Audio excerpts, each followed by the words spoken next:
Су мен майдың тығыздығын салыстыра отырып, олардың неге араласпайтынын тәжірибе арқылы түсіндіру. Су мен май туралы түсінік беру. Тығыздық ұғымын қарапайым тілде түсіндіру. Тәжірибе жасау арқылы бақылау жүргізу. Сәлем достар, мен Беймислам Айша және тәмделеші Розабай.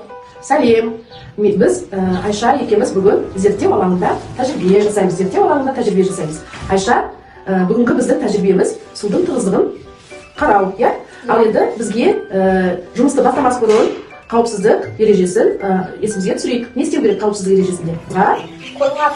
Қолғап киеміз және иіскеуге, ішуге болмайды екен, Ал енді Айша, бүгін бізге керек заттарды сен көрсете ғой. Таныстырып шықшы.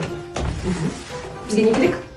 Стакан, қолқалам, тазы стакан, сұйық май, бояғыштар және су керек, Ал енді бүгінгі біздің жасайтын тәжірибеміз қызықты болу үшін және көпіргіш таблеткаларды біз сенен пайдаланып келеміз, Ал енді бастаймыз. Тәжірибемізді бастайық. 2 стаканға суды құямыз. Айша, құя ғой суды.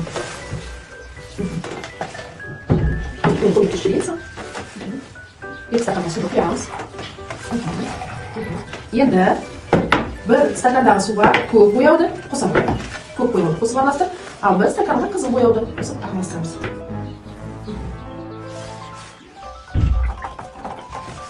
Бояу қант болу үшін мол қосамыз, көп қосамыз. Енді біз осы бояудың үстіне сұйық майымызды құямыз,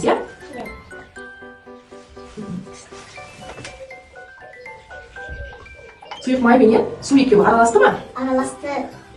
Араласпады. Қарашы, су бізде ауыр болғандықтан түбіне түсті, Ал майымыз болса бетінде қалқып тұр, көрдің бе, Айша? Қызықты болды ма?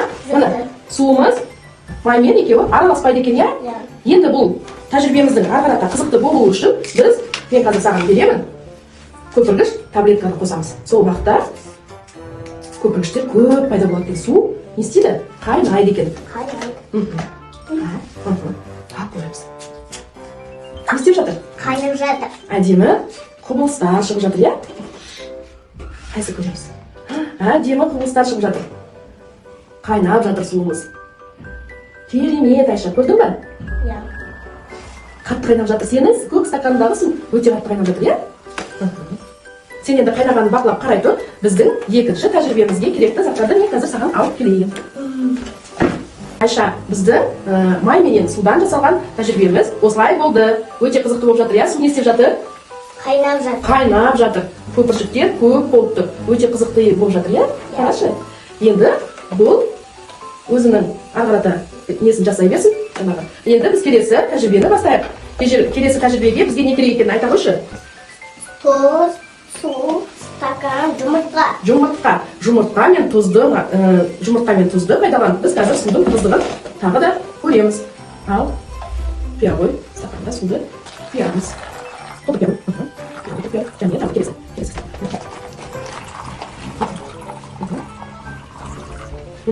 Айша, 2 стаканға не істедік? Су құйдық. Енді суда жұмыртқа қалай болатынын көрейік. Жұмыртқа ауыр бола ма екен, жоқ жеңіл бола ма екен көрейік. Жұмыртқа не істеді? Суға батып кетті, Енді келесі стакандағы суымызға біз сеніменен тұз қосайық. Қанша қасық тұз қосамыз?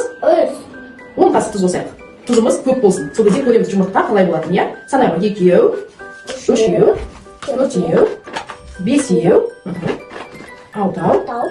7, 8, 9, 10. Ал енді тұзымызды қасықтың көмегіменен не істейміз?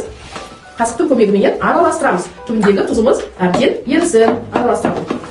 Қарап отыр, араластыр.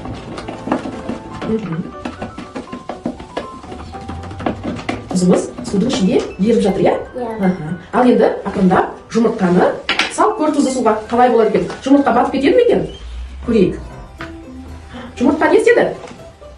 Судың бетіне шықты. Мына жұмыртқа секілді батып кеткен жоқ, Батып кеткен жоқ. Айша, біз сеніменен нені байқадық? Жұмыртқа тұз салынбаған судың ішіне батып кетеді екен. Жұмыртқа ауыр болады екен. Су жеңіл болады екен. Ал мына жерде не ауыр болып тұр? Тұз ауыр болып тұр. Дұрыс айтасың. Тұз ауыр болғандықтан жұмыртқа тұздан жаңағы көтеріліп кетті, көтеріліп бетіне шығып кетті. Демек бізде жұмыртқамыз Тұздан жеңіл. Тұз ауыр. Мына жерде су жеңіл, жұмыртқа ауыр болды, иә? Иә. Дұрыс. Айша, бүгінгі сенімен бірге жасаған тәжірибеміз саған ұнады ма? Ұнады. Біз не істедік, не білдік? Майменен Майменен боялған суды бояған суды қостық. Олар араласты ма? жоқ. Араласпады, иә? Араласпады. Май араласпады суға. Және біз қызықты болу үшін не пайдаландық? Көпіргіш. Көпіргіш таблетка. Оны салып едік, су көпірді, иә? Иә. Екінші тәжірибемізде судың тұздығын көрдік. Су жұмыртқадан жеңіл болды. Келесі суымызға тұзды араластырған кезде жұмыртқа тұздан жеңіл болып бетіне қалқып шықты, иә? Иә. Саған ұнады ма бүгінгі тәжірибеміз? Иә. Ұнаса, онда келесі тәжірибе жасағанымызша көрермендермен қоштасайық. Сау болыңыздар. Сау болыңыздар. Бұл жасаған экспериментімізде жұмыртқаның көмегімен тұз бен судың тығыздығының қандай айырмашылығы бар екенін көріп білдік. Демек, тұз ауыр, су тұзға қарағанда жеңіл екенін біліп түсіндік. Айша, біздің бүгінгі жасаған жұмыстарымыздан нені түсіндің? Су мен майдың араласпайтынын, көпіргіш таблеткалар мен судың қайнайтынын білдім.